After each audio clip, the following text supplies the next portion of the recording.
度跳落嚟。唔係佢唔係呢度唔知咩嗱佢啲聲結果。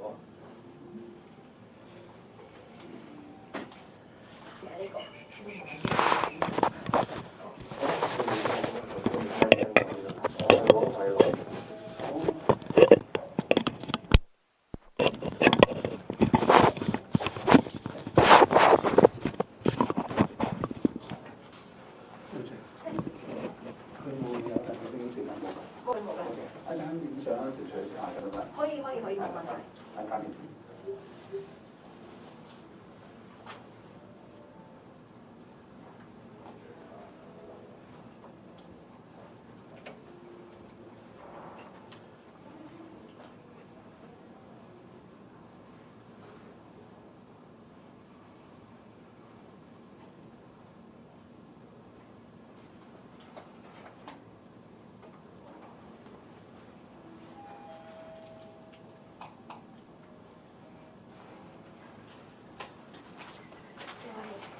Oh, I know that.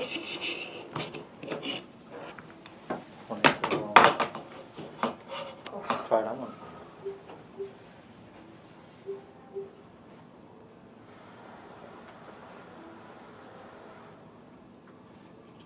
Bingo. Thank you. Thank you.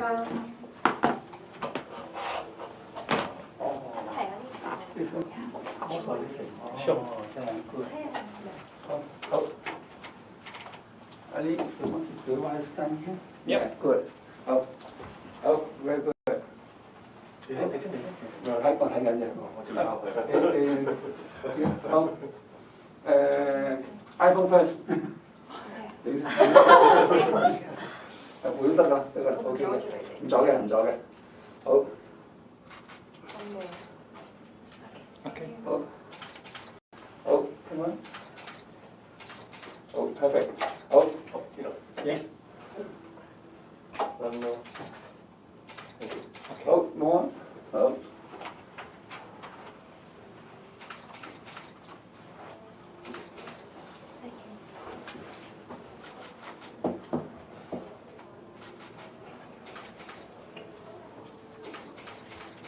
Thank you. Welcome. So I think maybe we can start now. Sure. Yes, I believe maybe the other journalists are on the way, but Yep. if not, so let's start. Okay. Okay, so thank you so much for being here today. Today at the ECA's media briefing. And then today we have Lee, the Regional Director of Asia, to share more findings of ECA's latest cost of living research with you all. So over to you, Lee. Perfect. Thank you. All right. So what we'll do today is, I believe you should have a copy of the press release in front of you, as well as hopefully the copy of the slides, which I've used, or which I will use for the basis of today's presentation. So what I'll do is I'll go through them. Before I go through the press release content itself, just a bit of background information about who we are as an organisation for context. So we are a human resources consultancy. Our focus is on providing information to multinational organisations when they are sending staff around the world. The aim of this information is to ensure that the salaries and the benefits that they provide to such staff are fair and encourage people to move. We were established over 50 years ago, and we've been operating out of Hong Kong now for approximately 25 years. And we've been working with companies headquartered in Asia for almost 40 years to help them manage their international mobility. So, in terms of the cost of living research, so what we do is we undertake 2 price data collection surveys each year. One is undertaken in March and one is undertaken in September. So what I'm doing today is presenting the results of our September 2021 research. The research is basically us collecting price data of a basket of goods and services, and I'll explain more about what this basket is shortly. And we've been running this for over 40 years. We cover over 480 cities worldwide, which includes over 80 cities in Asia. For the purpose of these ranking tables, we look at 200 of those locations, and that includes over 40 cities in Asia, which includes obviously Hong Kong, many locations in mainland China, Japan, Korea, basically everywhere down to Australia and New Zealand. So our rankings are based on a basket of goods and services. So what we do is we collect prices of goods and services in over 480 locations, as I mentioned. And that basket of goods and services contains approximately 170 day-to-day items. So it contains items such as the common items that you would buy in a supermarket: bread, milk, cheese, rice, pasta, and so on, through to items such as clothing, electrical items, and meals out. So essentially what most people would buy on a day-to-day basis. It also includes housing costs, and housing is represented by rents in this case, because essentially our demograph is looking at international assignees who move from one country to another, and they will normally rent accommodation rather than purchase accommodation. So we include the cost of rental accommodation in our research. And the results of our research are used by companies to firstly determine if they're sending somebody from one location to another location, is that location more expensive than the home location? And if so, do they need to increase a person's salary in order to ensure that their purchasing power is protected for the difference in living costs between the home and the host location?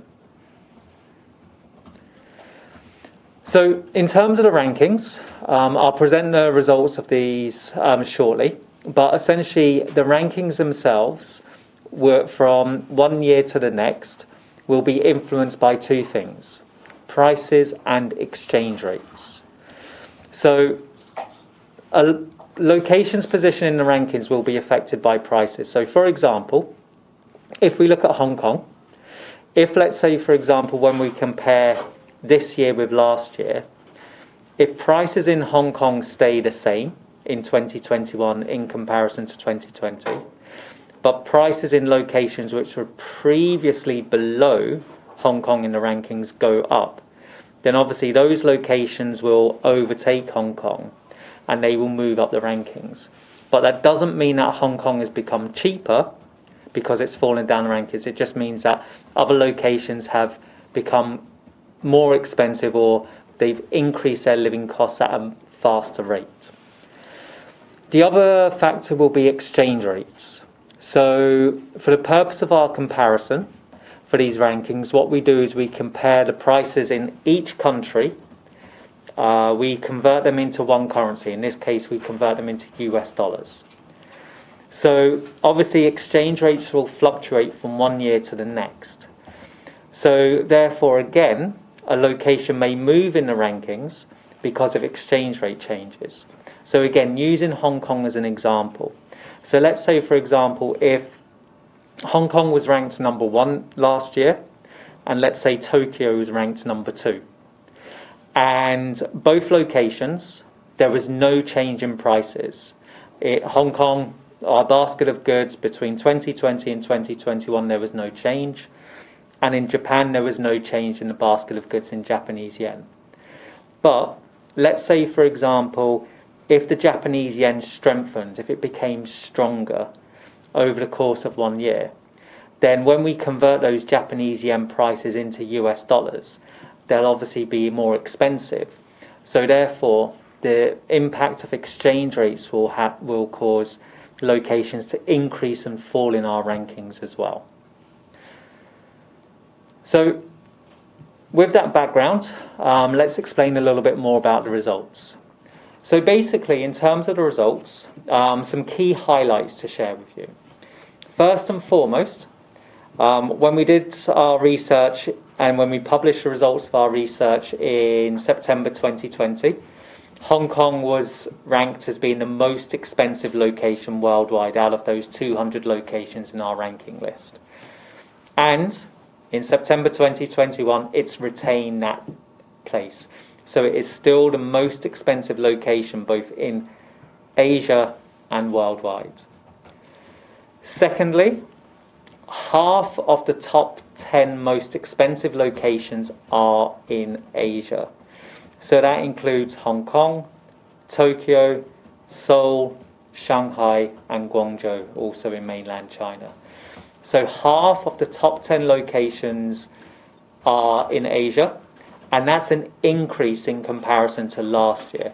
So last year it was only 3, whereas this year the number of Asian locations in the top 10 has increased to be making up 50%.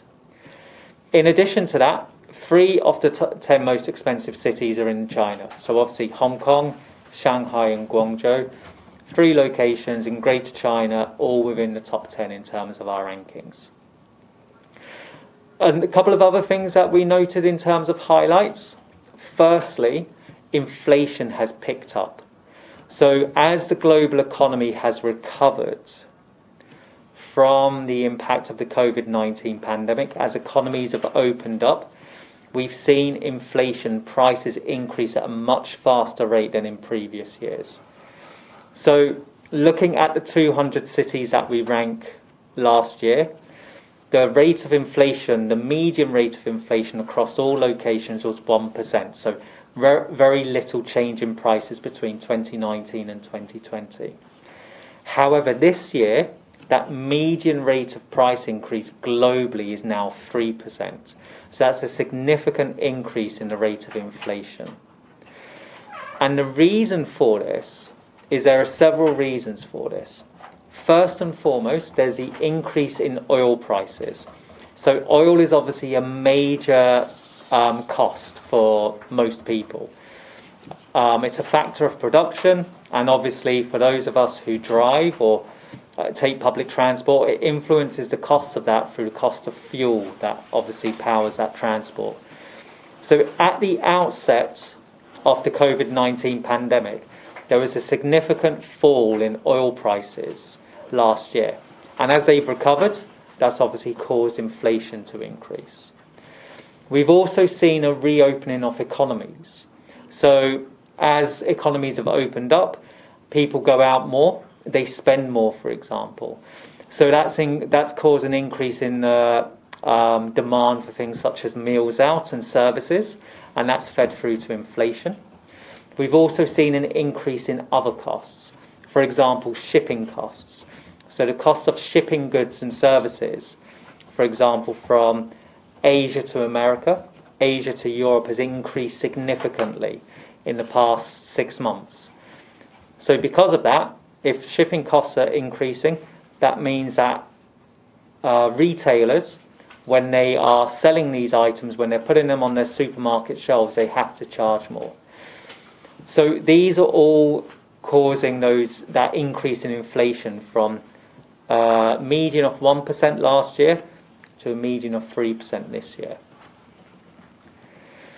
If we look at Hong Kong itself, a couple of issues or a couple of findings to share here. Firstly, as mentioned previously, it remains the most expensive location both in Asia and globally. And the reason for that position is largely due to inflation. The main issue here is the fact that the inflation rate in Hong Kong, measured by our basket of goods and services and measured by our research, between September 2020 and September 2021 was 2.7%. That's relatively high for Hong Kong historically, based on our basket of goods and services, but it's also higher than most of the other top 10 global locations. It was higher than the rate of inflation that we saw perhaps in somewhere such as Geneva, which was in second position, then in Tokyo, which was in third position, and so on. So basically what that's done is that's caused Hong Kong's position as being the most expensive location to really consolidate. And the main reason behind this in the case of Hong Kong is largely due to higher fuel costs. So for example, if anybody owns a car and they're going to fill their car up with gasoline today, the price of that gasoline is approximately 15%, that's 15% more expensive this year than it was last year. So that's the main cause of that increase in inflation that we see in Hong Kong. If we look elsewhere, so if we look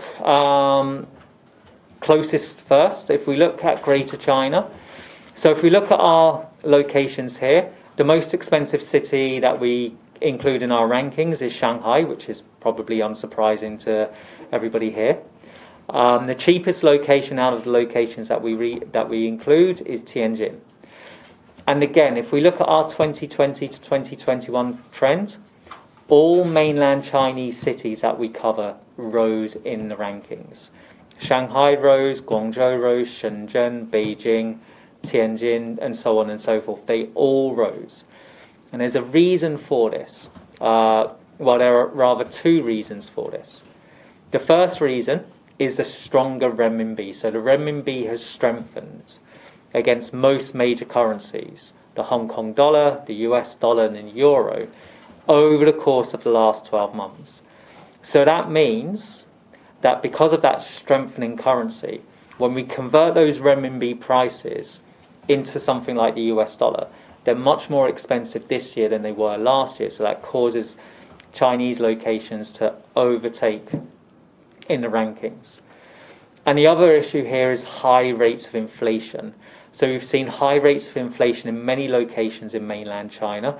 Places such as Shanghai and Chengdu, for example, have recorded rates of inflation of 3.5%, 4%, 4.5%.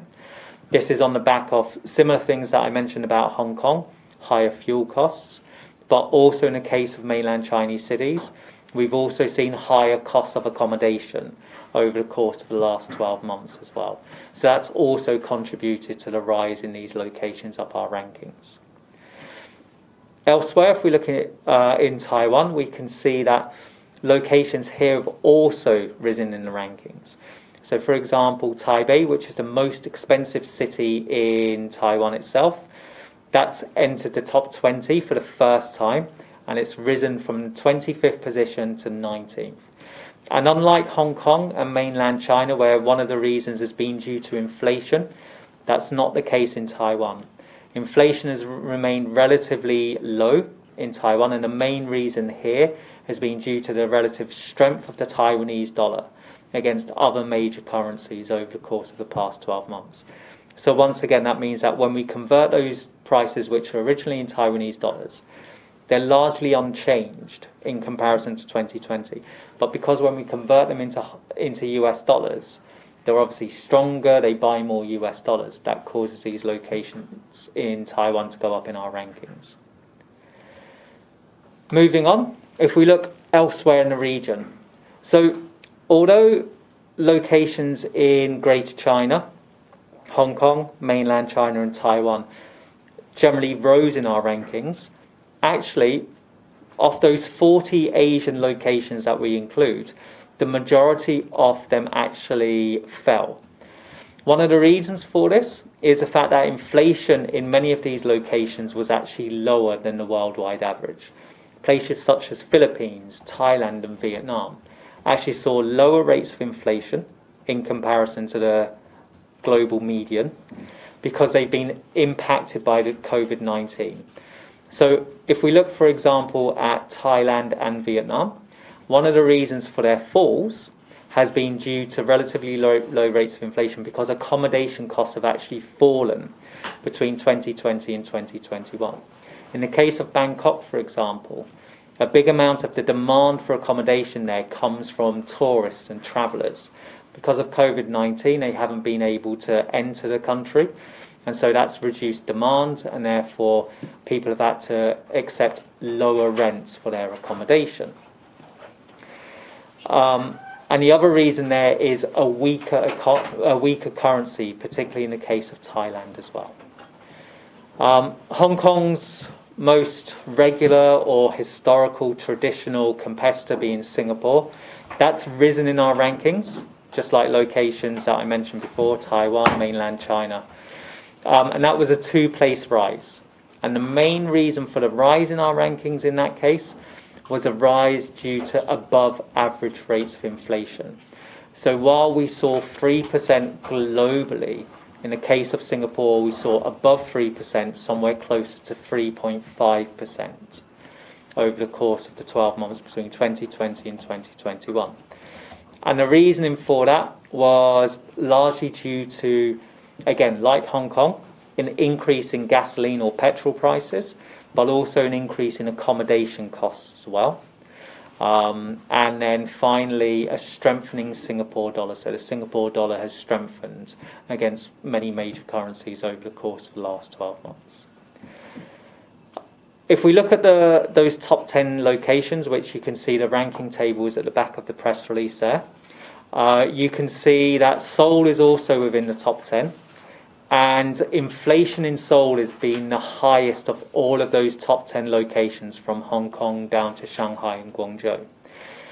We saw rates of inflation in excess of 5% in Seoul between 2020 and 2021, and that was largely due to a significant increase in rental accommodation costs in Seoul in the last 12 months.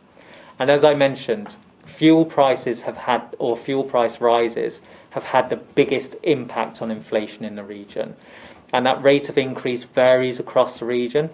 It's as low as 15% in places such as here in Hong Kong, but it's reached as high as 25% in locations such as mainland China and Taiwan over the course of the last 12 months. So that's really what's been driving the increase in inflation and the rise of many of these locations in our cost of living indices or rankings. So looking at that, and to summarize, what we can see from this is most major Asian locations have experienced rises in our rankings. So while overall, of those 40 locations that we cover in our research, most of them actually fell. Places like Bangkok, places like Vietnam, Malaysia, and so on and so forth, Philippines. But most important major Asian locations in mainland China, locations such as Seoul, Taiwan and so on, they actually rose in our rankings over the course of the past 12 months. And the main reason for that were housing costs in many locations, such as locations like Singapore, as well as some mainland Chinese locations like Chengdu and Shanghai. And also Seoul.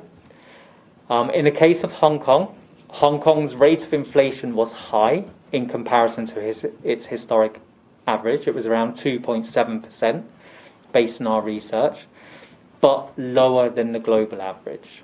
So 2.7%, but nonetheless lower than that global average of 3% that we saw between 2020 and 2021.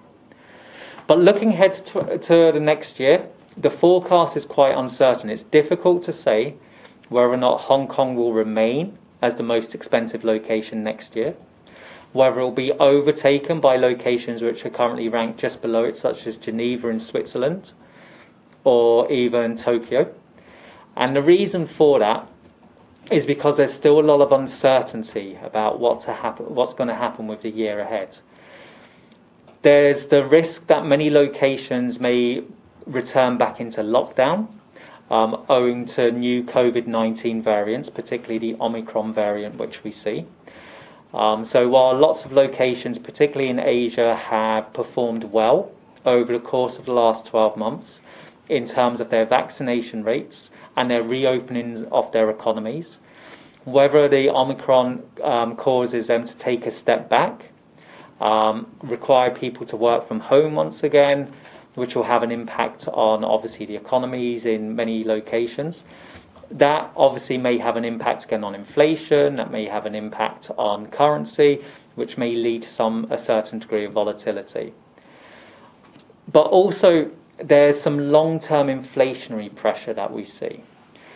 First and foremost, we see this in things such as shipping costs. So over the course of the last 12 months, we've seen the cost of shipping goods from Asia to Europe and Asia to America increase significantly. Freight rates for shipping are approximately 3, 4, 5 times more expensive now than they were 12 months ago. So that's obviously had an impact on costs. Now the thing to be aware of here is how long they remain high for. So will those shipping costs continue to go up, or will they actually stay stable, or will they fall? So if they continue to go up, then that will have further inflationary pressure. If they stay stable, then that will have no inflationary pressure. And if they fall back down, that may actually have deflationary pressure and allow prices to drop once again. So that's one factor. Another factor is also wages. So what we've seen here in Hong Kong, elsewhere in the region and globally, we saw that in 2020, in immediate response to the COVID-19 pandemic, many companies implemented salary freezes for their staff. But because of pressures, they've had to therefore increase salaries significantly in the last 12 months. So this year, many companies re-implemented salary increases, and in many cases, those increase rates were quite high. And we've also seen many companies having to pay higher salaries to encourage people to come back to work for them, or if they want to try and recruit staff who are presently elsewhere, they have to pay more to encourage them to come and join them. That again is another factor of production. So if companies have to pay higher wages to their staff, that obviously therefore has an impact on the prices that they can charge for their goods and services. So using an example, if you think about a restaurant, if a restaurant has to pay its waiters, cooks, a higher salary than it did last year, then it has to charge their consumers, diners, more for those products in order for the restaurant to be able to continue to cover its costs. So there's inflationary pressure there, and there's also inflationary pressure on accommodation. We've seen, again, the impact of COVID-19 lead to changes in demand for accommodation. In certain locations, for example, people are leaving cities and they're going to work in suburbs, in locations where they can get more space for the rent that they pay. That may also have an impact because that leads to an increase in demand for certain types of accommodation. That increase in demand causes rents to go up, and so that can also have an impact as well. So these are essentially the factors that we think will likely influence cost of living over the course of the next year. But the truth is we can't really make any accurate forecasts because we don't really know what's going to happen in terms of the impact of new variants of the COVID-19 virus on the economies globally. So that's basically it in summary. We've seen that, as mentioned, Hong Kong remains the most expensive location globally. We've seen an increase in living costs in many locations in the region, particularly in our neighbouring locations such as mainland China, Taiwan, also Hong Kong's competing locations such as Singapore as well. However, whether or not that will still be the case in 2022 still remains to be seen because of all of those uncertainties. And that's that for the presentation. Does anybody have any questions that they would like to ask?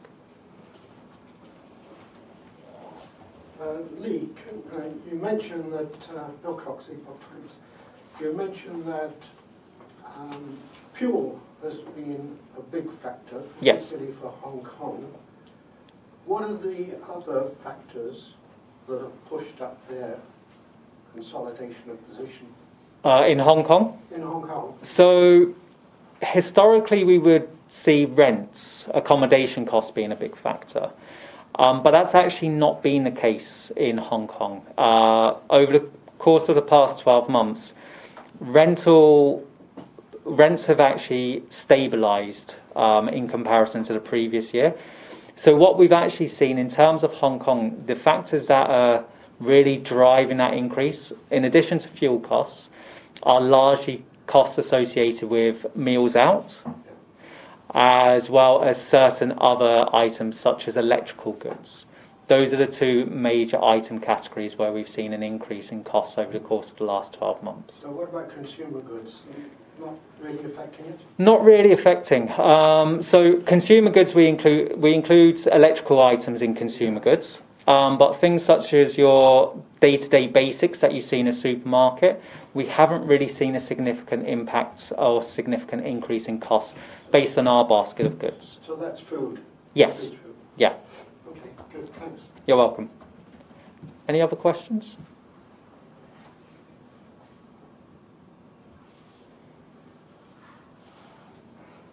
Could you answer the same question for China?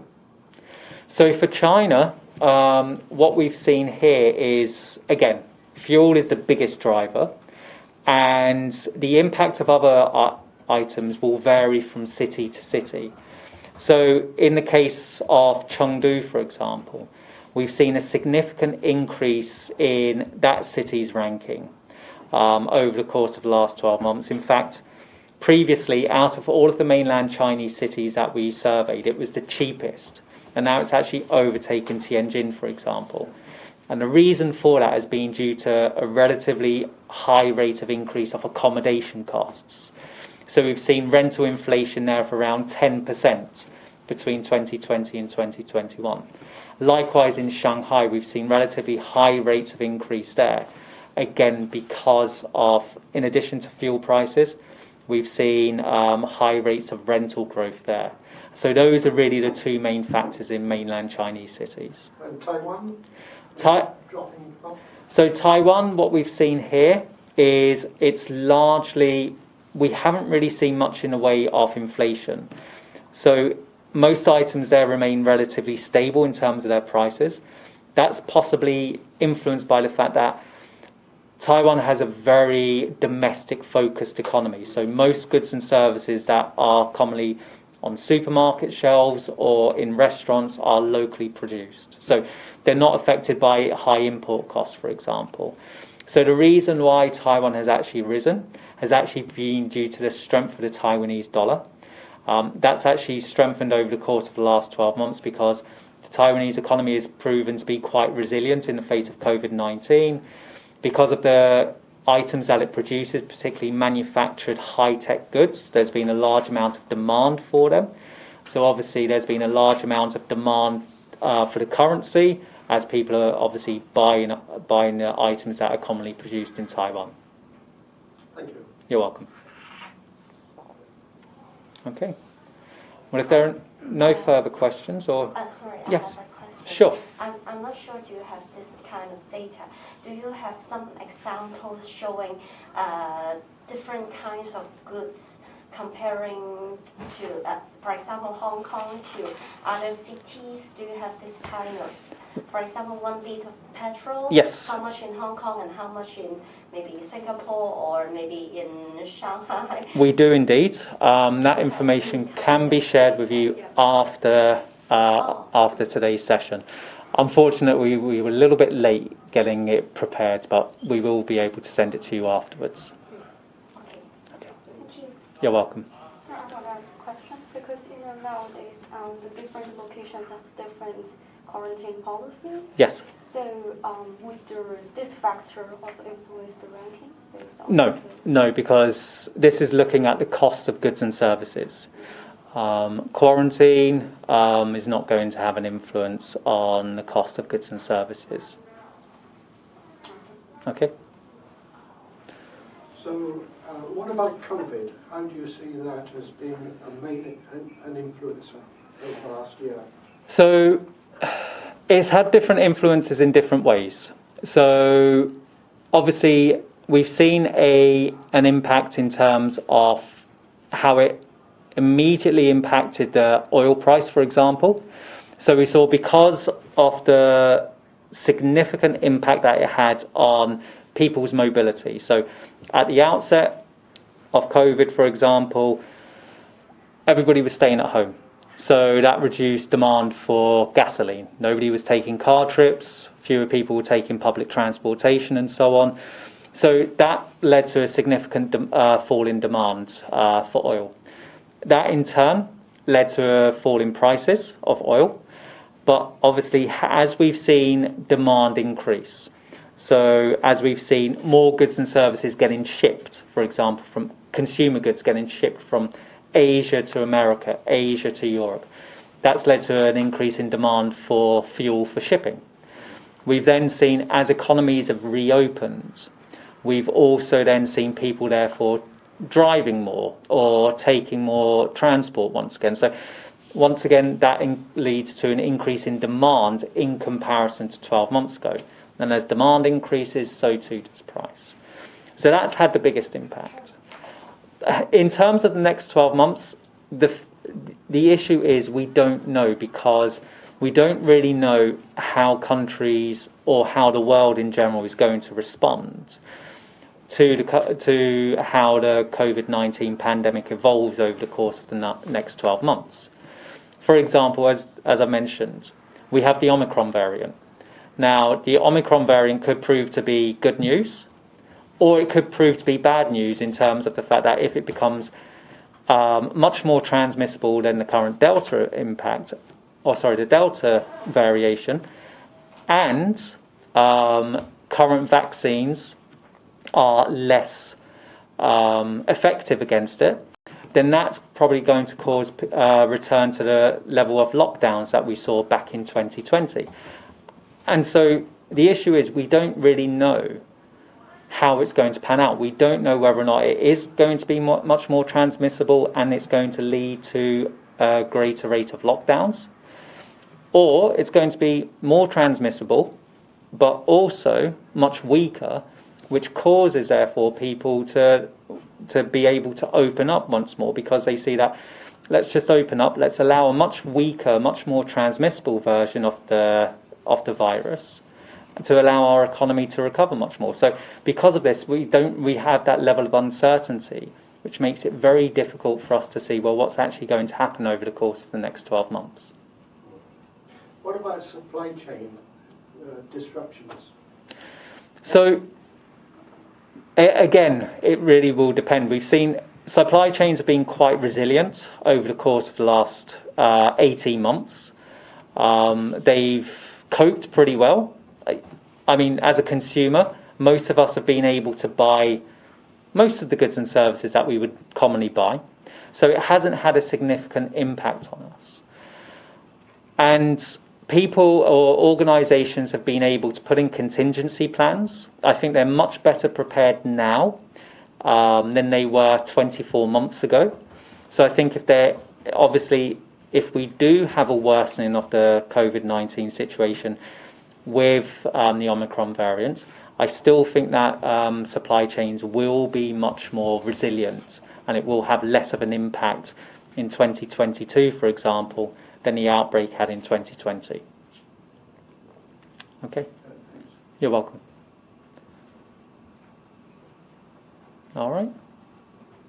Okay. Well, thank you very much, everybody, for coming today. Sure. Stand up. Stand up, okay, sure.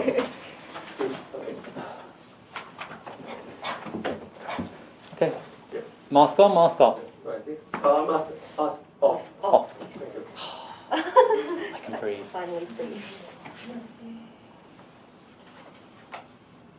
Would you like to Sure. Thank you.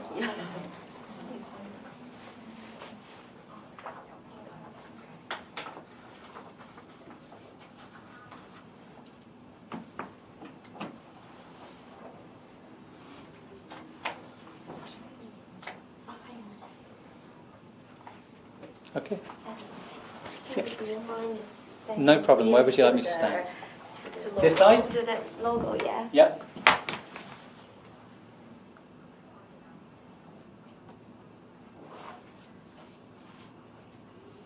Okay, thank you. You're welcome.